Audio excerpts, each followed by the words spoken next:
Well, hey there. Welcome back to the podcast. This week, we're going to be talking about my new patient intake forms. This is a clinical based podcast today. I know everybody loves those, but I wanted to kind of bring you up to speed as to why I'm doing this podcast and what this evolution of these new patient intake forms has been. So, over the years, you know how this is. If you've been in practice for any length of time, you know how this goes, right? We end up, accumulating. You find, oh, I have this questionnaire, or I want to use this survey, or maybe it's a system survey, or a toxicity questionnaire, a digestive questionnaire. There's an adrenal health evaluation, there's a menopause evaluation, there's a reproductive hormones evaluation. Like the list goes on and on and on and on and on. And I ended up with all these different intake forms. And I felt frustrated for the patient because I was like, all these things. If I was sick, didn't feel good, and I wanted to sign up or work with a practitioner, and they sent me like 8 things or 6 things to fill out, that would feel overwhelming to me. So it kind of got put on the back burner. I kept telling the team, like, we really need to get these fixed, but I need to find the time to go through them, fix it, correct it. So they started out by saying, all right, what forms can we combine? And so we started there. We kind of combined a few of them. And then from there, they got it sort of ready for me and then sent it over to me and said, all right, your turn, go. You go through the form and you delete the things that you don't think is important and add the things that you do. So I started marking up the form like crazy, adding fields, moving things around, all the things. And so it went back and forth between the team and I several times until we finally got it the way that we wanted it. So I had a very basic intake form because I had so many other ones. I had kind of thought, well, I felt bad for them. So I wasn't asking a lot of the questions that I really needed answers to. I just waited and asked them during the new patient intake. But that's not a very efficient way of use of my time or the patient's time. So I just thought, well, I'll simplify it. I'll just ask them, what are your top 5 concerns? When did it start? In other words, the NBWS, right? Never been well since. When did that start? How long's it been going on? Was there a precipitating event? And how high would you rate this on your, 1 to 5 priority wise? And that kind of gave me a good starting point, but I really knew it wasn't enough. So I want to go over why I'm going to basically kind of walk through. So if you can grab a pen, paper, take some notes, because I'm going to walk through this brand new patient or health intake form. If you're in Clinical Academy, you have this for free. It's going to be in there. But you can, if you want, just take some notes and then maybe go back and add them to your own new patient forms if you're not in Clinical Academy, which you should be if you are a wellness practitioner and you want protocols for everything. That's where they are right there, training and protocols.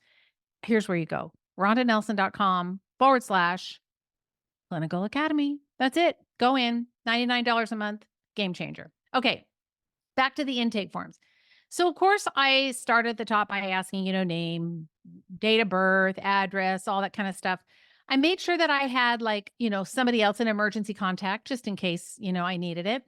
I added genetic background, ancestral background. So I added like Native American, Hispanic, because sometimes that's relevant depending on what's going on. I asked things like, are you retired? Are you employed? How did you hear about us? All that kind of basic information. And then besides, marital status and children and whatever, one question that I did add was I added, are you adopted? And I also added, what is your birth order? Because that can affect or influence the type of action taker that they are. And if they're adopted, I need to know that as well. I also asked if they have any pets and who lives in the home with them.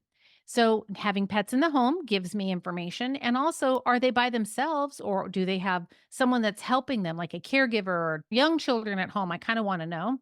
And then I asked about like, the pets, are they inside or outside, et cetera. I ask about international travel. I'm sure you probably all do that. If so, were you sick? How long were you sick? That sort of thing.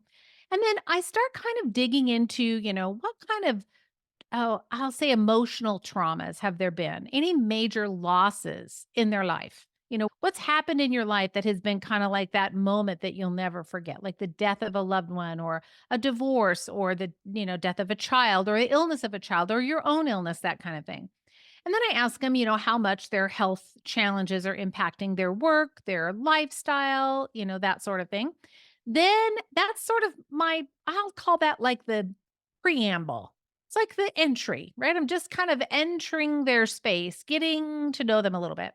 Now I get into what I call the functional wellness part of the intake form.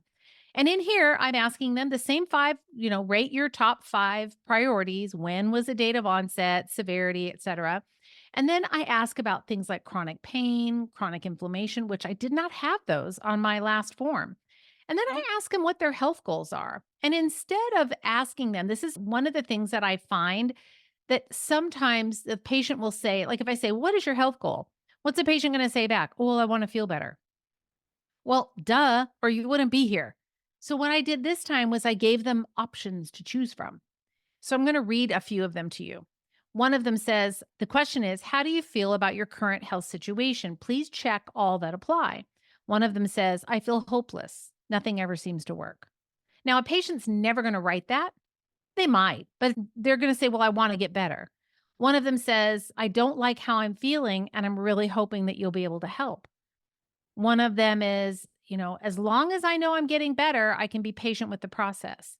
And one of them says, I'm almost too tired to try. My life is overwhelming and I don't know if I can do it.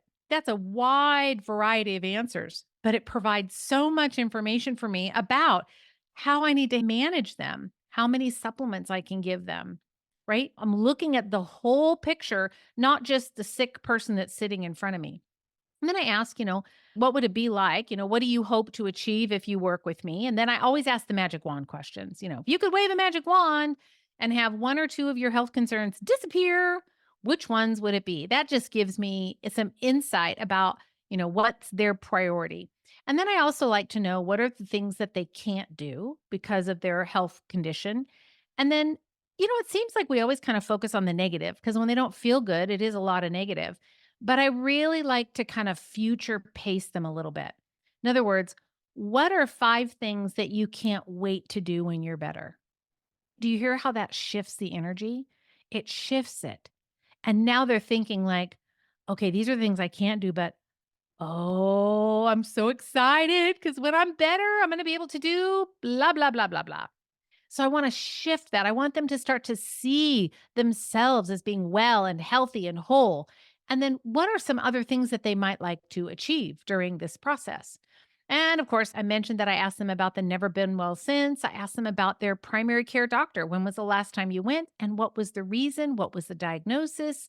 I also asked them about alternative therapies. I kind of want to know, what are they into? If, let's say, they mark Reiki, IV chelation, and colonics, I'm like, okay, well, that's all they mark. Well, then that's all they know. So they don't know anything about homeopathy. They don't know anything about biofeedback. They don't know anything about light therapy or about Rolfing or iridology or whatever. I just want to know what their experience and exposure is. So then once that's kind of just a general wellness intake, now I'm going to get more personal. Now we're going to get into some more of the nitty gritty. So I'm asking for their height and their weight. I asked their highest adult weight and their lowest adult weight because I want to see what was that weight swing. And then I ask when. Do you have weight fluctuations? That's another question that I like to ask. Then the rest of this is really more into their symptoms. So the first thing that I'm asking about is their sleep. So things like, how many hours do you sleep at night? Do you have trouble falling asleep, staying asleep, insomnia? Do you snore? Do you wake up in the middle of the night and look at your blue screen?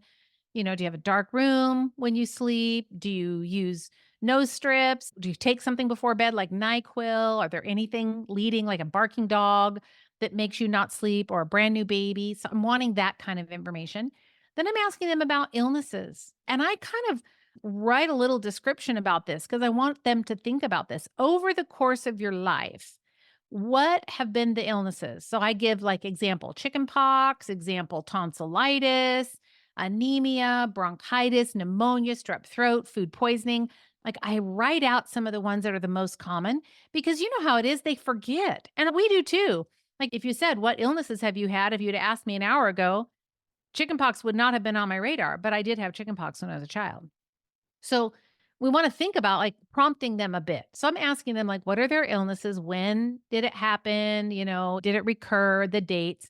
And then the same sort of thing with injuries. Like did you have any broken bones? Did you fall off a bicycle? Did you hit your head on a cupboard? Did you smash your thumb? When you were doing something, did you splash paint thinner in your eyes? Do you hear these things? These are all me, right? Smash my thumb bad. Paint thinner in my eyes. Yes, yes. So I want to know, what are the injuries? And then I'm asking them for diagnostic testing. This is where they sometimes will forget to give you their tests, right? They're like, oh, no, yeah, I just had blood work from my doctor. I didn't even think about it. But I also want to know, what are the other diagnostic testing that they've had? Maybe an endoscopy, a colonoscopy, mammogram, thermogram, chest x-rays, CAT scan, EKG, MRI, bone density. So I kind of try and put some of those common ones on there so that it triggers them and they go, oh, yeah, I did have a bone density scan about 5 years ago. They won't remember unless you prompt them. Then I'm asking about surgeries, and I do the same thing. Like surgeries, like, did you have your gallbladder removed? How about a tonsillectomy? Adenoids? Did you have tubes in your ears? Did you have an appendectomy, hernia repair, hysterectomy, etc.? Dental surgery, too. I'll ask about that, like wisdom teeth or reconstructive surgery. Sometimes they don't want to tell you if they've had like breast reconstructive surgery or some other kind of lift or something like that. So prompt them, prompt them, prompt them. That's like the message to drive home here. And then I ask them about hospitalizations. When were you hospitalized? Because they'll forget about that. They think about injuries and illnesses, but they may not think about a hospital. I was in the hospital when I was a little girl for 6 days from blood poisoning. I had the red line running up my arm. And I had shots in my butt and, all the specialists coming in and all the things. But I forget about that unless someone asks me about it. I think, oh, besides having babies, being in the hospital for 48 hours, that was the only other time I was hospitalized.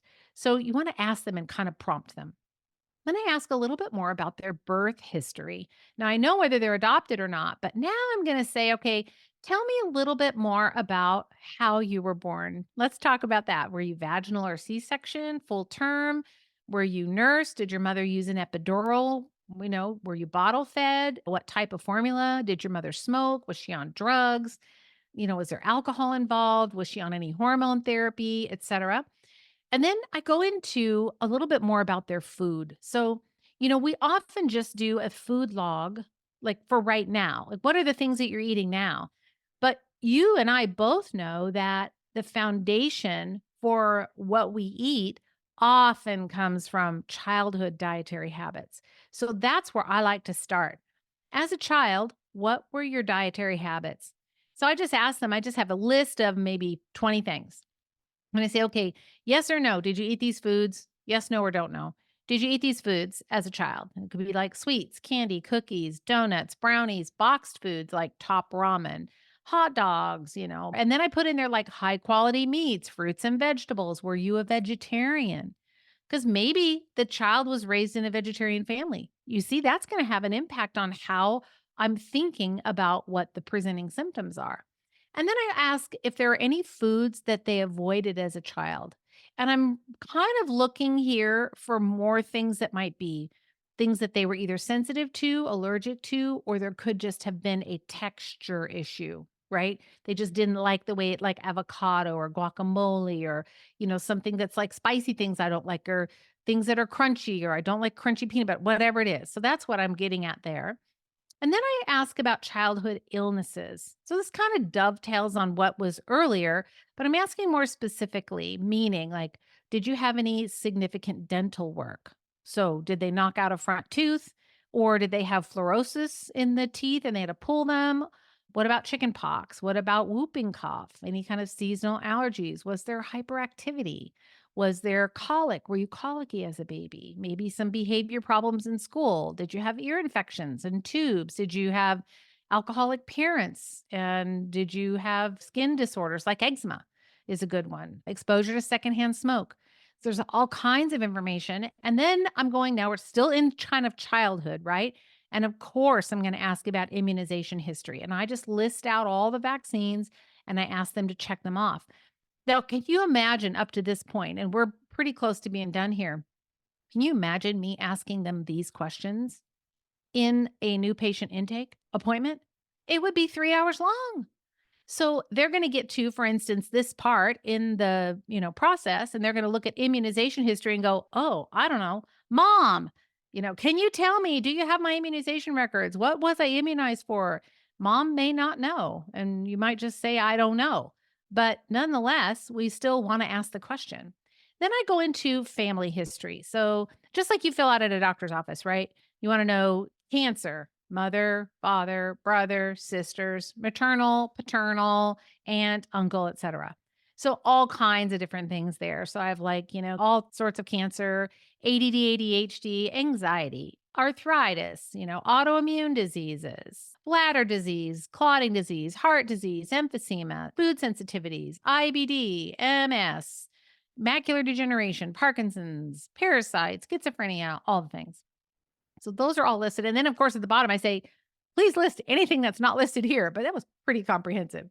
So that kind of stops right there. Now I'm asking them about their dental health. And we know that this is so, so important. In fact, in Clinical Academy coming up, if it's not in there yet, it's going to be soon. But we have a brand new series of lessons that are going to be in Clinical Academy all about dental health and managing issues that are related to root canals and how to optimize oral health because the eyes are the window to the soul and the mouth is the window to the gut and the rest of the body. So it is the entrance point. So we really need to make sure that the mouth is doing well. So I go into dental history, like asking about gum health and, do you have any like ringing in your ears? If there are any TMJ, how about cavities, coated tongue, halitosis, flossing history, root canals, mercury fillings. Did your mom have mercury fillings when she had you? Have you had fillings as an adult? Have you had your fillings removed as an adult? Do you have any caps or crowns? I know when I met my husband, we were dating and I asked him, I said, "Do you have any mercury fillings?" And he said, "Nope." And then he showed me his mouth, and sure enough, it was all white. And I thought, I don't know about that. Because what they'll do is the mercury filling goes in the tooth falls apart. They won't take the mercury filling out, but they'll cap over the top of it so you can't see it with the naked eye. So that was a problem. And that was indeed what had happened with my husband. So he's had all of those mercuries. You have to take the cap off, take the mercury out, put the cap back on. So it's expensive, but it's well worth it because we want to get that out of the body. So then the next section is I ask them to circle any of the teeth that they've had removed. So there's like a little dental chart on there with the tooth numbers. This is probably going to require them to get in contact with their dentist, but I think it's really important to know because you can get a tooth meridian chart and you can see when you've pulled a certain tooth or more than one tooth in the mouth, it correlates with all different organs in the body. And when you pull that tooth, you've disrupted that meridian. So we need to know what teeth are missing so that we know where there may be potential problems energetically in the body. Then I'm asking about antibiotics, other medications. I have a whole section on like over the counter and common prescription medications that they may or may not be taking. I ask them about their current medications. What are you taking? And then their supplements, of course. I want to know that. What supplements are you currently taking? And sometimes they'll say, I need more paper. And they're like 25, 30, 40 things. But that's okay. I want all of that information. And then I ask them, this is important. I ask them, are there any supplements that you would not take? Like, are there any that you would be comfortable taking? And especially if there's like animal product in it. So sometimes people that are vegetarian or vegan, they don't want anything with any kind of glandulars or animal tissue in it. And so I need to know that. I also ask them how sensitive they are to things. Sometimes patients are just pretty sensitive. And then asking about allergy information. Then I get into their diet and lifestyle, the foods that they like to eat, the things that they don't like to eat. Have they ever been on maybe like a Weight Watchers program, or did they have a rapid weight loss because they were on some kind of a like calorie restricted diet kind of a thing? And I ask about just shopping habits like, do you cook your own food? How often do you eat out? Do you shop for yourself? I ask them about the Dirty Dozen Clean 15 list. That's from EWG. I ask them, what are kind of the foods that you eat on a regular basis? And are you a fast eater? Are you a slow eater? Do you eat because you have to, or do you eat because you're hungry? You want to think about like all the things that would apply to their eating habits. And then, well, of course, we all do this. We get a list of the foods that they eat. What I do is I separate it out by breakfast, lunch, and dinner. And I put the most common foods that the person might be eating for breakfast, lunch, and dinner. And these includes healthy foods and unhealthy foods because I want to know, right? What are you eating? Then I ask them, what foods are you eating more than 3 times a week? If I don't see any vegetables, that gives me information. If I don't see any meat, if I don't see any fats checked, then I need to know this so that I can address that supplementally. And then I ask them about like snacking and about things that they consume every day. This can affect like allergies, if they're consuming the same food every single day. And I ask about water and then I get into their bowel habits. You guys all know how to do that. And then tobacco, any substances, substance abuse, smoking, vaping, marijuana, mushrooms, CBD, all that kind of stuff. Then I ask about alcohol intake and exercise, but you guys got all that covered. And then finally, I kind of wrap up by I don't know, I think I just like to know a little bit more about how they are socially. You know, do you have good, healthy relationships? Do you have a bestie? Do you go out with your bestie? Do you have such high stress that it limits you from going out and enjoying a really awesome life? Like, what's the anxiety level like for you on a daily basis? Did you feel safe when you were growing up? Were your parents alcoholics growing up? I've asked that question a couple times throughout. And I asked them, have you ever done counseling? Do you feel like there is an excessive amount of stress? Rate your stress, financial stress, social stress on a 1 to 10 scale. I really like to know. Those are things that aren't going to come up in conversation necessarily, but they're important. I think as a clinician, it's important information for me to know. And then let's see, I'm like wrapping it up. There's another couple of things that have to do with social readjustment at the very end. And then I added in some information for just women. And then I added in a section for male history. Those are kind of at the end of the form. And what I did there was remember I told you about all the questions and all the intake forms I had? I thought, okay, well, I'm either going to be dealing with a man or a woman. So I'm going to put the female information in there, the questions, and I'll put the male in there. And then I have one form for both adults.